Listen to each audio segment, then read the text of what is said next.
Hello guys, कैसे हो आप सब। आई होप आप सब अच्छे होंगे एंड आप लोगों की प्रिपरेशन एकदम मस्त चल रही होगी। कल ही एग्ज़ामिनेशन है, थोड़ा सा डर का माहौल होगा और थोड़ा सा ऐसा लग रहा होगा कि मैंने लेकिन अब तो आपके एग्ज़ाम्स जितनी आपने तैयारी की है उसका एग्ज़ाम देने के लिए वो आ चुका है कि आप अच्छे से अटैम्प्ट कर सकते हो। तो सबसे पहले हमारे टेलीग्राम चैनल में बहुत लोगों ने ये पूछा था कि लास्ट मिनट टिप्स और स्ट्रेटजी शेयर करिए मैडम। तो ठीक है, देखो, सबसे पहले तो जितनी प्रिपरेशन करनी थी आप लोगों को उतना आपने कर लिया है, ठीक है। और सबसे पहली पॉइंट ये कि आपको कोई स्ट्रेस नहीं लेनी है एग्ज़ामिनेशन हॉल में। आपको बस ऐसा करना है कि जैसे आप मार्क्स लगाते थे, सिर्फ मार्क्स में आप क्या देखते थे कि नहीं हमें इतना ये नहीं सोचना, ना ही टाइमिंग देखनी है। सबसे पहली बात, आपको एग्ज़ाम देते वक्त आपको टाइमिंग नहीं देखनी है कि इतना टाइम हो रहा है। बार एक अटैम्प्ट किए एक क्वेश्चन, फिर टाइम देखे, फिर दूसरा क्वेश्चन अटैम्प्ट किए, फिर टाइम देखे, ये वाली चीज़ें नहीं करनी है। आपको क्या करनी है कि जैसे मैं इससे पहले वाले वीडियोस में बताई हूँ कि आपको सबसे पहले 1 मार्क वाले क्वेश्चन अटैम्प्ट करने हैं। तो सीधा जैसे क्वेश्चन आया तुरंत स्किप करते करते करते करते आगे बढ़ो एंड देखो कि कहाँ 1 मार्क वाले क्वेश्चन हैं, ठीक है। उसे अटैम्प्ट करो, वो ऐसा लगेगा कि चलो ये तो है जो हम कर सकते हैं। तो स्टार्टिंग में जब आपका कॉन्फिडेंस बूस्ट होगा ना एग्जामिनेशन हॉल में, तो आप टफ क्वेश्चन भी कर ले जाओगे, ठीक है। तो क्या करना है कि स्किप करते करते करते करते सबसे ईजी वाले क्वेश्चन, जैसे रीजनिंग में इनइक्वालिटीज़ वगैरह देखनी है, सिलोक्स देखनी है, वो सब क्वेश्चन देखो एंड देन अटैम्प्ट करना स्टार्ट करो। नो टाइमर नहीं देखनी है और ना ही सिर्फ क्वेश्चंस एंड आंसर सॉल्यूशन बस। और उसके अलावे ना कुछ दिमाग में लाना है कि एग्ज़ाम क्लियर होगा नहीं होगा, ये सब कुछ भी नहीं सोचनी है। बस क्या करना है कि आपको क्वेश्चंस अटैम्प्ट करने हैं, ठीक है।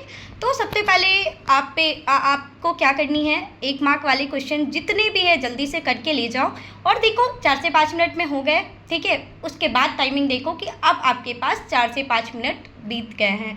अब आपको क्या करनी है, जल्दी से पजल्स शुरू करनी है। पजल्स में बस यही देखनी है कि कौन से पजल्स आपको आसानी से बनेंगे, ठीक है।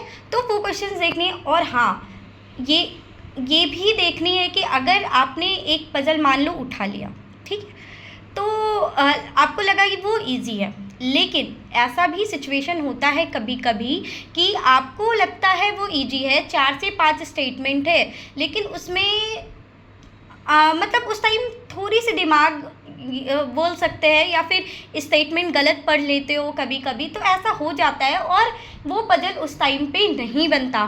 तो आपको उसमें ज़्यादा टाइमिंग नहीं देनी है। 1.5 से 2 मिनट अगर दे दिए और वो पजल नहीं बनी, ठीक है, तुरंत में ही उसको स्किप करके नेक्स्ट पजल में जाना है। ये नहीं कि आपको उसी में ही टाइमिंग लगाने हैं, ठीक है।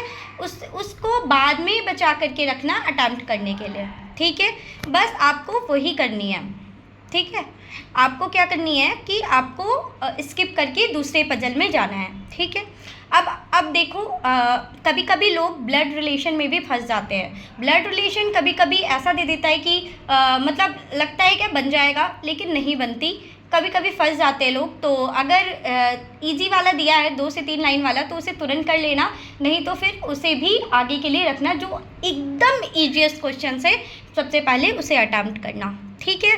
क्वांट में भी वही स्ट्रेटजी, जैसे ही रीजनिंग खत्म हुआ, आपको देखो ये भी बात का ध्यान रखना कि जैसे रीजनिंग के बाद जैसे ही क्वांट आएगी ना, आपको रीजनिंग वाला चीज़ नहीं सोचना। आपके कितने भी अटैम्प्ट हुए, मान लो 30 हुए, 32 हुए, जितने भी अटैम्प्ट हुए या एक पजल छूट गया या कुछ भी हुआ, तो आपको पीछे की साइड नहीं देखनी है, आपको आगे की साइड देखना है कि अभी आपके पास 20 मिनट्स है। आपको 20 मिनट्स में सिर्फ और सिर्फ क्वांट के बारे में सोचना है, ना कि रीजनिंग के बारे में कि आपके कितने अटैम्प्ट हुए, आपके कितने अटैम्प्ट नहीं हुए। अगर क्वेश्चन टफ आया होगा तो सबके लिए आया होगा, ईजीएस्ट आया होगा तो सबके लिए आया होगा, ठीक है। तो क्वांट में भी क्या करनी है कि आपको पीछे रीजनिंग में कितने अटैम्प्ट हुए ये जरा भी सोचना नहीं है। आप क्वांट में सबसे पहले स्किप कर करके simplification, number series and inequalities, ये तीनों निकालने हैं एंड देन तुरंत में ही उसे अटैम्प्ट करके आपको बस नेक्स्ट क्वेश्चंस में जाने हैं, डीआईज में एंड देन अरिथमेटिक क्वेश्चंस, ठीक है।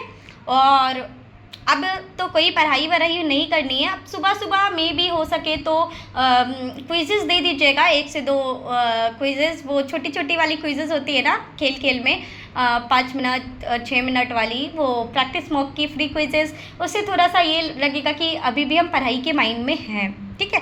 और आप आराम से जाके फ्री माइंड से अटैम्प्ट करिएगा पेपर में एंड ओवर कॉन्फिडेंट नहीं होना है। ओवर कॉन्फिडेंट मैंने इसलिए कहा कि मान लो कि ऐसा है कि ये मान लो एक कोई पजल आया 3 से 4 लाइंस की, ठीक है, और आपसे मे भी कभी कभी ऐसा हो जाता है कि कोई मतलब स्टेटमेंट गलत पढ़ लिया या फिर कुछ ऐसा कि आपसे वो चीज़ें वहाँ पे नहीं बन रही है, 1.5 से 2 मिनट बीत गए और आपसे नहीं बन रही, लेकिन आपके पास ओवर कॉन्फिडेंट होगा तो नहीं ये पजल मेरे से कैसे नहीं बन रही, मैंने तो इससे तब पजल बनाई है, ऐसे तो वैसे नहीं करना है। पेपर में ये करना है कि अगर आपसे 1.5 से 2 मिनट में नहीं बनी तो ओवर कॉन्फिडेंट के बजाय आपको उसे तुरंत में ही स्किप करके नेक्स्ट पजल में जाने हैं या नेक्स्ट डीआईज में जाने हैं, ठीक है। ओवर कॉन्फिडेंस किसी भी क्वेश्चंस में नहीं करनी है, नो।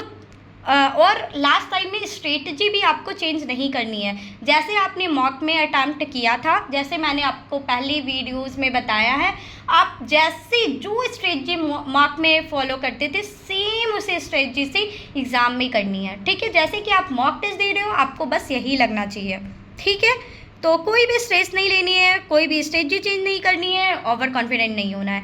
आपके एग्ज़ाम्स मस्त जाएंगे, अच्छे जाएंगे अगर आपने अच्छे से तैयारी करी है। पेपर टफ आएगा तो सबके लिए आएगा, पेपर इजी आएगा तो सबके लिए आएगा। तो क्वेश्चंस अगर नहीं बन रहे तो स्किप करनी है, 2-3 बातें की ध्यान रखिएगा और बाकी ठीक है। ऑल द बेस्ट, बहुत अच्छे से एग्ज़ाम देना एंड कल सारे लोग अपने अटैम्प्ट शेयर करना और please like, share and subscribe my channel. All the best guys.